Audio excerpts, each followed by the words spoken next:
মানে 1 কোটি টাকার মাল পুড়ে গেছে? লাইব্রেরিতে 70 লাখ টাকার মতো ছিল। আচ্ছা। আর বাকি মালগুলো কটন পার্কে যেটা ছিল ওটা অক্ষত ছিল। আচ্ছা, ওইটা কিছু হয়নি। তো লাইব্রেরির ক্ষতিটা আমার পুরাটা, যতটুকু আগুনে পড়ছে তো পড়ছে, বাকিটা ফায়ার সার্ভিসের পানিতে একদম পুরা।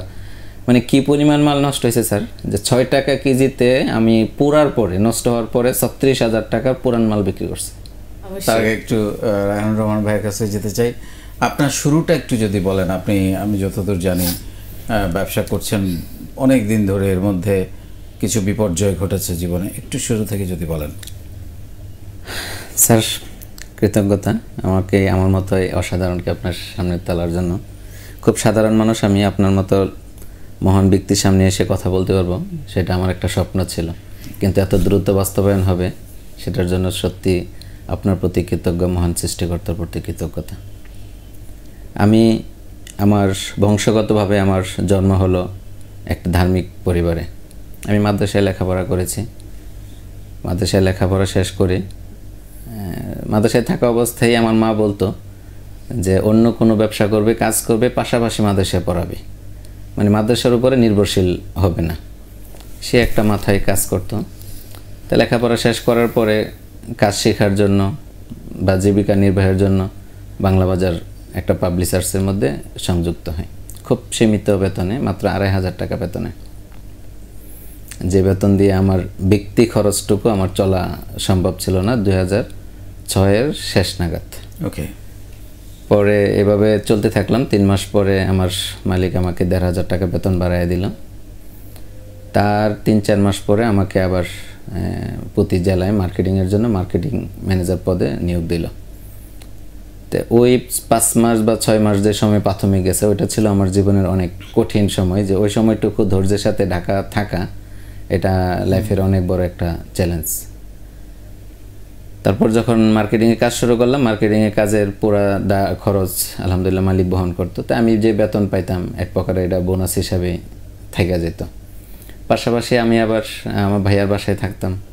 ওই জায়গায় ভাইয়ার মাদ্রাসা ছিল, আশেপাশে যে প্রতিষ্ঠানগুলো ছিল, যেহেতু আমি বাংলা বাজার চাকরি করতাম, তো ওই সুবাদে ওই জায়গা থেকে মালগুলো নিয়ে মাদ্রাসায় দিতাম, মাদ্রাসার থেকে আইনা তাদেরকে পেমেন্ট দিয়ে দিতাম, মধ্য থেকে আমার কিছু লভ্যাংশ থাকতো।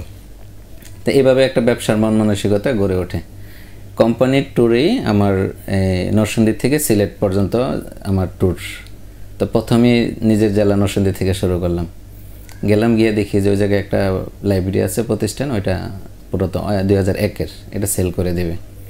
তাদের মূলধনটা যৌথ সমিতির ছিল। আমার কাছে এটা খুব পজিটিভ একটা বিষয় মনে হলো যে ঢাকার নামি দামি যত পাবলিশার্স আসছে সবগুলোর এজেন্ট এটাতে। তা আমি কেন জানি এটাকে শুরুতে হাতছাড়া করতে চাইলাম না।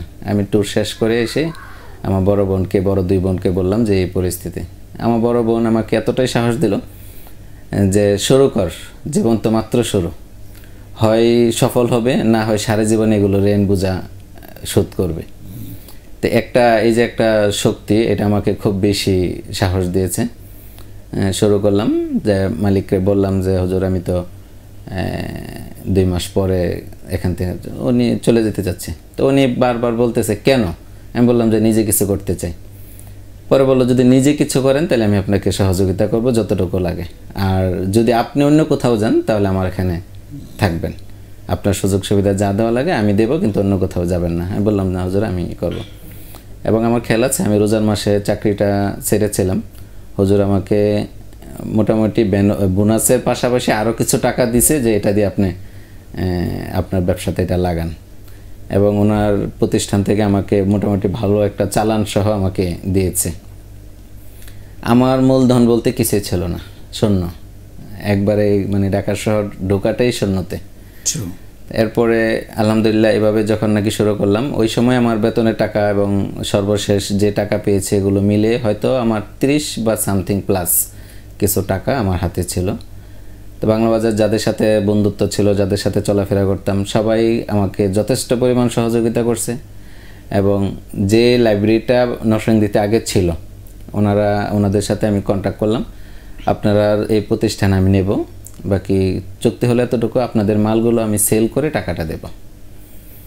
তো তো ওনারা সবগুলো মাল একসাথে আমাকে পেয়ে যাচ্ছে, এভাবে অনেকটুকু সুযোগ দিয়ে আমাকে আমার ব্যবসা শুরু করা 2007-এর অক্টোবর। ওকে। আলহামদুলিল্লাহ প্রথম দিনের সেল ছিল আমার 90,000 টাকা। আমি মানে ওই সেল পেয়ে আমি বুঝতে পারতেছিলাম না যে আসলে আমি কি নিয়েছি। সেদিনে আবার দুর্ঘটনা, এই সেল পেয়ে আমি গেছি যে আম্মু আব্বুকে সালাম করে আসি, আমি গ্রামে যাব।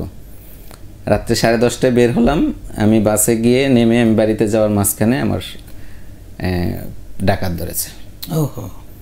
তখন আমার তো মাথায় টেনশন, আমার 2 পকেটে টাকা, মাত্র প্রথম দিনের সেল, আমি সেটা দোকানে রেখে আসতে পারি না। তো ওরা আমাকে খুব বেশি করতেছিল, আমাকে আক্রমণ করবে। তা আমি এক পর্যায়ে বলছি যে আমাকে, আমার জীবন থাকতে তোমরা আমাকে টাচ করতে পারবে না, আর যদি পারো তাহলে কিছু করো, কিন্তু কিছু করতে পারবে না, কারণ আমার আল্লাহ আছে একজন। তো কেন জানি আল্লাহর কথা বলার পরে ওদের ভিতরে একটা কম্পন তৈরি হয়। আমিও রিক্সায় ছিলাম, আমি উঠে দাঁড়ায় গেছি, ওরা একজন দৌড় দিছে, পরে আরেকজন পাশে পাশে চলে গেছে। আলহামদুলিল্লাহ আল্লাহ তাআলা হেফাজত করছে। তো এরপরের থেকে আলহামদুলিল্লাহ সফলতা পাই চলতেছিলাম, সবার দোয়া, মা বাবা উস্তাদদের দোয়া। এভাবে 2012 পর্যন্ত আসি। 2012-তে এসে সরকার গ্রামার ব্যাকরণগুলো প্রতিষ্ঠানে ফিরিয়ে দিল আমাদের। টোটাল আমি না, লাইব্রেরির জগতে পাবলিক রিসার্চে যারা আছে তাদের পুরা ব্যবসার উপর একটা ধস নেমে আসে, সেটার অংশীদার আমিও। চিন্তা করলাম তাহলে তো এইভাবে জীবন চলবে না। আর যেহেতু ব্যবসা দিয়ে শুরু করেছি এবং ব্যবসার বলতে গেলে মজা পেয়েছি, এটা হলো সহজ, তাহলে আমি তো এখন পিছনে ফেরার আমার কোনো রাস্তা নেই, সামনে আগাতে হবে। শুরু করলাম যে কি করা যায়, ফ্যাশন হাউস নিয়ে কাজ শুরু করলাম। কটন পার্ক, একটা জেন্টস ফ্যাশন হাউস, যে একটা পুরুষের যত কিছু প্রয়োজন সব কিছু ওখানেই। ওই পাশাপাশি আর একটা বাংলা বাজারে না, নরসিংদীতে। নরসিংদীতে। আলহামদুলিল্লাহ এটা নিয়েও দীর্ঘ 5 বছর খুব সুনামের সাথে ব্যবসা করলাম। পরে 5 বছরের কন্ট্রাক্টে যে দোকানটা নিয়েছিলাম, মালিক আমাকে দোকানটা ছাড়ে দিতে বলে, এটা আমার জন্য খুব একটা কষ্টের বিষয়। পরবর্তীতে আবার একটা দোকান নিলাম, ওই দোকান সাজিয়ে আমার প্রায় সব মিলে 47-48 লাখ টাকার মতো ওই শোরুমে আমার ব্যয় হয়। তারপরে আসে আমাদের করোনা আসে। এই করোনা এসে আমি ইন্ডিয়া থেকে মাল নিয়ে আসি মার্চের 13 তারিখ, আর মালটা কাস্টম থেকে ছোটাই মার্চের 22 তারিখ বা 23 তারিখ, আর লকডাউনে পড়ে হলো 25 তারিখ 26 তারিখ থেকে শুরু। বাস্তব জীবনে মানে যে কঠিন মুহূর্তগুলো, ওই সময়টা, ওইটা আসলে ওই অবস্থায় কেউ না গেলে এটা বোঝানোর মতো উপায় নেই। মাল আছে, শোরুম আছে, প্রতিষ্ঠান আছে, কিন্তু 2200 টাকা দোকানে ওই দিন সেল ছিল, সে 2200 টাকা থেকে ম্যানেজার 1000 টাকা নিছে, আর আমাকে 1200 টাকা দিয়ে গেছে যে এটা নাও। 26 তারিখে লকডাউনে ঢুকলাম, কোভিডের আতঙ্ক, কোনোভাবে বের হচ্ছি না। কিন্তু যখন নাকি 5 তারিখ এসে পড়লো, তখন বাসা ভাড়ার স্লিপ ধরাই দিল। 13,900 টাকা বাসা ভাড়া কোথায় থেকে দিব, কোনো ব্যবস্থা নেই। এদিক দিয়ে মা বাবার মেডিসিন দিতে হয় প্রতি মাসে রেগুলার। মা বাবার মেডিসিন দেওয়ার সময় হয়ে গেছে, কিন্তু মেডিসিন দেওয়ার মতো কোনো ক্ষমতা নেই। কিন্তু এইসব পরিস্থিতি যদি আবার আম্মু আব্বুকে বলি, তারা হলো বার্ধক্য অসুস্থ, তাহলে তারা আরও অসুস্থ হয়ে যাবে, এটাও জানানো যাবে না। কিন্তু তাদের কাছ থেকে দূরে থাকাটাও পছন্দ করতেছি না। আমি শহর থেকে গ্রামে গেলাম, গিয়ে আম্মু আব্বুর সাথে সময় দিলাম, কথাবার্তা বললাম। আমার ছোট কাকার ছেলে, ওর সাথে বিষয়টা শেয়ার করলাম। উনি আবার আমাকে কিছু টাকা দিলেন যে এখন চলো। আমার মেজু বোন কিছু টাকা দিলেন যে চলো। তাও টাকাটা কিভাবে, আমি ফোন দিছি, কেমন আছেন আপনারা, কেমন চলতেছেন। তো ফোন ভালো মন্দ জিজ্ঞাসা করে রেখে দিলাম। আপু কিছুক্ষণ পর আবার ফোন দিল, তুমি ফোন দিলা, দোকানপাট বন্ধ, হাতে টাকা আছে? হ্যাঁ, তা আমি বললাম যে নাই, কিন্তু আল্লাহ ব্যবস্থা করবে। পরে দুলাভাইয়ের সাথে কথা বলে আমাকে মোটামুটি চলার মতো কিছু টাকা দিলে। তো ওই টাকাগুলো দিয়ে আমি একসাথে 2 মাসের ওষুধ আম্মু আব্বুরে কিনে দিলাম, যে অন্তত পক্ষে আমার ওই টেনশনটা যাতে আমার মাথায় না আসে। আমি বাসা যেভাবে চালাই। কিন্তু কেন জানি বিয়ে করেছেন তখন? জি। আচ্ছা। আমি কেন জানি বসে থাকবো এই জিনিসটা আমার মাথায় নিতে পারতেছি না, কি করব। সেই চিন্তা থেকে দেখলাম যে আমরা যেটা প্রথম শুরু, আমার বাসায় দুধ দিয়ে গেছে, দুধটা বলছে 2 নম্বর। মাথায় আসলো না, আমার দেশে এরকম 2 নম্বরই চলে। তাকে ফোন দিলাম, সে বলে যে ভাই এরকম খারাপ তো হওয়ার কথা না। আমি ওই দিনই বের হয়ে গেলাম, বের হয়ে খোঁজ লাগাইলাম যে কোথায় কোথায় দুধ আছে, কোথায় খামার আছে। গিয়ে খামারে গিয়ে খোঁজখবর নিয়ে 3-4টা খামারের সাথে কথা বললাম যে আমি আপনাদের থেকে রেগুলার দুধ নেব, কত করে দিবেন। আসলাম, এসে আগে প্রথম আমি যে বিল্ডিংয়ে থাকতাম, এটা 7 তলা, এটার মধ্যে 21টা ফ্যামিলি, সবাইকে আমি নক করলাম যে আমি দুধ দেবো, আপনাদের যদি খাঁটি দুধ লাগে আমার কাছ থেকে খাঁটি দুধ নেবেন। যারা জানে তাদের সবাইকে বললাম। তারপরে এটা দিয়ে আলহামদুলিল্লাহ মোটামুটি সবাই একটা বিশ্বস্ততা আছে, ওই বিশ্বস্ততা দিয়ে একটা কাজ শুরু হলো। তো চিন্তা করলাম কাজ যেহেতু করবো, বসে আরও কিছু সংযোগ করি, সাথে রসুনের আচার নিজে বানালাম। তারপরে কৌমি উদ্যোক্তায় দেখলাম যে নিয়মিতই তেল, ঘি, মধুর এগুলোর অ্যাড চলে। তো এগুলো নিয়ে চিন্তাধারা শুরু করলাম যে তাহলে কী করা যায়, এগুলো সাথে অ্যাড করা যায় কিনা। তো কৌমি উদ্যোক্তা রোকন ভাই, এমদাদ ভাই আমার খুব আপন মানুষ, খুব ভালোবাসে। তো তাদের সাথে পরামর্শ করার পরে এমদাদ ভাই বললো যে ঠিক আছে, আমি আপনাকে এই ব্যাপারে সহযোগিতা করব। তো কথা অনুযায়ী আলহামদুলিল্লাহ তারা সহযোগিতা করলেন। আমি সাথে শুরু করলাম দুধ, তেল, ঘি, মধু, রসুনের আচার। আমার 2 প্রতিষ্ঠান পুরাটা লকডাউনে বন্ধ, এবং 2 প্রতিষ্ঠানে আমার মূলধন প্রায় 1 কোটি টাকার উপরে, কিন্তু আমার ক্যাশ, কোনো হ্যান্ড ক্যাশ নাই। তো এগুলো দিয়ে শুরু করার পরে আলহামদুলিল্লাহ খুব ভালোই চলতেছে। সেপ্টেম্বরের 4 তারিখ বা 5 তারিখ আম্মু হঠাৎ করে স্টক করে। এই স্টক করার পরে রাত্রে স্টক করে, দিনে বেলা আমাকে জানাইছে সন্ধ্যার পরে। সবাই ভাবছে যে ঠিক হয়ে যাবে। জানানোর পরে সাথে সাথে ভাইয়াকে ফোন দিলাম যে ভাই আম্মুর এই পরিস্থিতি, কী করা যায়। আমি বললাম যে তাহলে তো এখন বসে থাকার মতো পরিস্থিতি নাই, কারণ আব্বু আগের থেকে 1.5 বছর যাবৎ বিছানায়, আব্বুর আম্মু যদি বিছানায় পড়ে যায় তাহলে আমাদের কী হবে, কী করবো আমরা। রাত্রি অ্যাম্বুলেন্স ঠিক করলাম, ঠিক করে আম্মু আব্বু 2 জনকে নিয়ে ধানমন্ডি 15 নম্বর ভাইয়ার পাশে শেখদার মেডিকেলে এনে একজন নিউরোসায়েন্সের অধীনে ভর্তি করলাম। আম্মু মোটামুটি 7-8 দিন পরে আলহামদুলিল্লাহ অনেকটা সুস্থ হয়ে গেছে, কিন্তু আব্বুর পরিস্থিতি দিন দিন অবনতির দিকে। 26 দিন থাকার পরে যখন দেখলাম যে কোনোভাবে পরিবর্তন না, বাড়িতে নিয়ে যাওয়ার সিদ্ধান্ত হয়। বাড়িতে নিয়ে যায়, নভেম্বরের 2 তারিখ আব্বু দুনিয়া থেকে চলে যায়। তো এই সময়টুকু আমার ফুড আইটেমের টোটাল ব্যবসা বন্ধ। তা আব্বু চলে যাওয়ার পরে বাবা তো বাবার বিকল্প তো আর কিছু হয় না। শেষ সময়টুকু বাবার সাথে যে সময়গুলো দিয়েছে, ওই সময়গুলো খুবই বেশি স্মরণ হয়। মা যখন নাকি একা হয়ে গেছে, তখন মাকে সময় দেওয়া খুব বেশি দরকার। তো ব্যবসা রেখে মার সাথে সময় দিচ্ছিলাম। মাঝে মাঝে দোকানে আসি, ওদেরকে বলি যে কী অবস্থা, কী দেখো। নভেম্বরের 29 তারিখ রাত্রে আমার সেলসম্যান ফরহাদ আমাকে ফোন দিল, ভাইয়া কোথায়? বললাম যে আছে। বললো যে একটু গোডাউনের দিকে একটু আসেন, ওইদিকে নাকি কোথায় আগুন লাগছে। আমাকে আমার সরাসরি বলে নেই। গেলাম, গিয়ে দেখলাম যে পরিস্থিতি, আসলে নিজের হাতের গড়া স্বপ্নগুলো সব আগুনে দাউ দাউ করে জ্বলতেছিল। সেই পরিস্থিতি আসলে ভাষায় প্রকাশ করার মতো না। তারপরও গোডাউন যতদিন ছিল, আমি যখনই যাইতাম ওই জায়গায় আমি, মানে 1 কোটি টাকার মাল পুড়ে গেছে। লাইব্রেরিতে 70 লাখ টাকার মতো ছিল। আচ্ছা। আর বাকি মালগুলো কটন পার্কে যেটা ছিল ওটা অক্ষত ছিল। আচ্ছা, ওইটা কিছু হয়নি। তো লাইব্রেরির ক্ষতিটা আমার পুরাটা, যতটুকু আগুনে পড়ছে তো পড়ছে, বাকিটা ফায়ার সার্ভিসের পানিতে একদম পুরা। মানে কি পরিমাণ মাল নষ্ট হয়েছে স্যার, যে 6 টাকা কেজিতে আমি পুরার পরে, নষ্ট হওয়ার পরে 36,000 টাকার পুরান মাল বিক্রি করছে 6 টাকা কেজিতে। এই ঘটনার পরে বাবার সুখ, একদিক দিয়ে কোভিডের কারণে আমার দোকানপাট বন্ধ, প্রতি মাসে 1,55,000 টাকা আমার ভাড়া দেওয়া লাগতেছে। এদিক দিয়ে এই পরিস্থিতি আমি স্তব্ধ হয়ে, এরকম একটা পরিস্থিতি যে স্যার দাঁতটা কামড় দিয়ে বসে থাকতাম, চোখ থেকে পানি আসতো। নিজেকে কখনো স্বাভাবিক করতে পারবো সেটা কখনো কল্পনা করতে পারতাম না। ডিসেম্বরের 20 তারিখ এমদাদ ভাই ফোন দিয়ে বলে যে কমি উদ্যোক্তা ঢাকা মিট আপ হবে 24 তারিখ, আসেন। আসার মতো পরিস্থিতি নাই, কিন্তু বাসা থেকে বলতেছে এভাবে থাইকা তো অসুস্থ হয়ে যাবা, ওদের সাথে একটু সময় দিয়ে আসো, ভালো লাগবে। আগেই আয়সা পড়ছি, অনুষ্ঠান শুরু হওয়ার আগে আসছে। আয়সা এক কোণায় একদম একটা সাইডে চুপচাপ বসে আছে, মাস্ক পরে। যারা পরিচিত আসতেছে, সালাম বিনিময় হইতেছে। সন্ধ্যার পরে স্যার আপনি চলে আসবেন, আপনার একটু তাড়া ছিল। আপনার আলোচনা দিল। আপনার আলোচনাগুলো শোনার পরে মনে হচ্ছিল যে আমি মনে হয় সদ্যভূমিষ্ঠ একজন শিশু, কিছুই জানি না। আপনার কথাগুলো আমার ব্রেনে এভাবে লাগতেছিল যে একটা আল্লাহর অলৌকিক কোনো কিছু কেন জানি বারবার আপনার কথাগুলো আমাকে অনুপ্রেরণা এতটা দিচ্ছিল যে আমি আবার ঘুরে দাঁড়াবো, আমি আবার শুরু করব।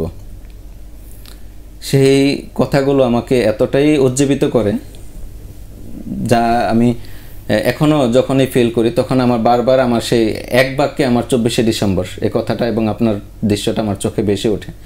আপনি অনেকগুলো কথা বলেছেন, উক্তি দিয়েছিলেন, যে উক্তিগুলো আমাদের লাইফটাকে চেঞ্জ করে। আপনার সেই জাদুময়ী বক্তব্যগুলো আমাকে এতটাই আবেগপ্রবণ করেছিল, আমি ওই জায়গায় কান্না করেছি যে কেন আরও আগে স্যারের সংস্পর্শ পেলাম না, তাহলে তো জীবনটা অন্যভাবেও শুরু করতে পারতাম। কারণ আমি ব্যবসা করতেছিলাম, ব্যবসায়িক সফল, কিন্তু লাইফে ব্যবসায়িক যে শিক্ষা সেটা তো আমার ছিল না।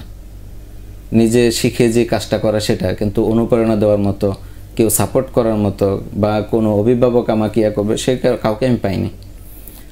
আপনাকে নিয়ে স্যার আমি শুরু করলাম। রাত্রি আমি আপনার ফাউন্ডেশন দেখলাম, ফাউন্ডেশনে ঢুকলাম, ঘাটাঘাটি করলাম, ঘোরাঘুরি করলাম। পরের দিন ইয়া করলাম যে না, নতুন করে কিছু শুরু করতে হবে। এবং ওই দিন 26শে ডিসেম্বর আমি চলে গেলাম সিরাজগঞ্জ। যে জায়গায় যে ঘি আগে মানুষের কাছ থেকে কিনে আনতাম সে জায়গায় কারখানা চলে গেলাম, এখন নিজে করতে হবে। গেলাম সাতক্ষীরা মধুর জন্য, এই সরিষার তেলের ইয়ার জন্য, যারা মেলিং করে তাদের ইয়া করার জন্য। এই সরিষার তেলের মেলিংগুলোর জন্য আমি সাতক্ষীরা, সাভার, কুমিল্লা, মানে বিভিন্ন জায়গায় আমি ট্যুর করতে থাকলাম যে কে কীভাবে করতেছে এগুলো আমার জানতে হবে।